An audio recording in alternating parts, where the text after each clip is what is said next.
News সত্যের পাশে সময়ের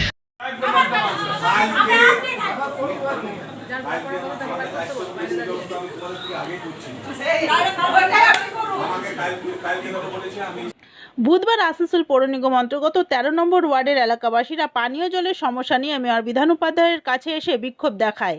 তাদের দাবি, এলাকার কাউন্সিলর তাদের জলের সমস্যা নিয়ে কোনো ভাবনা চিন্তা করছেন না। তারা বহুদিন ধরে পানীয় জলের সমস্যা নিয়ে ভুগছেন। এদিন মেয়র বিধান উপাধ্যায় আশ্বাস দেন তাদের সমস্যা খুবই শীঘ্রই সমাধান করা হবে।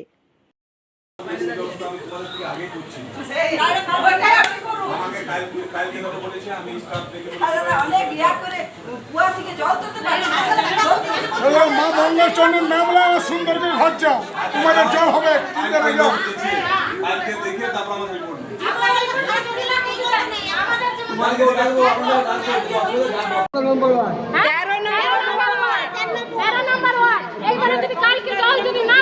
কিন্তু কাল আবার কর্পোরেশন আছে, অফিস আছে, আবার হামলা করবে।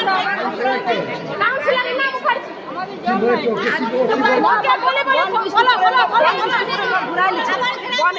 উঠাইছে, আমাদের গায়ে জল আমরা 3 মাস ধরে জল পাচ্ছি না, একটা খাবার জল শুতে পাচ্ছি না।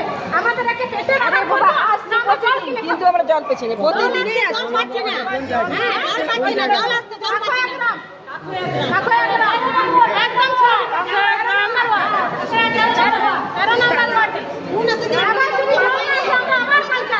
প্রতিদিন কর্পোরেশন অফিস আসবো, নিজেদের ভাড়া দিয়ে আসবো, কোনো কাজ হচ্ছে না। জল প্রতিদিন আসছে কিন্তু জল আমরা পাচ্ছি না, জল আমরা পাচ্ছি না। মানে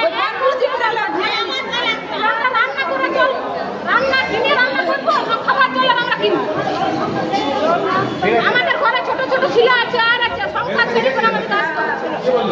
আমি হচ্ছে লিডার, আপনারা ব্যবস্থা না করলে আবার আমরা পূজা করবো। পুলিশ প্রশাসন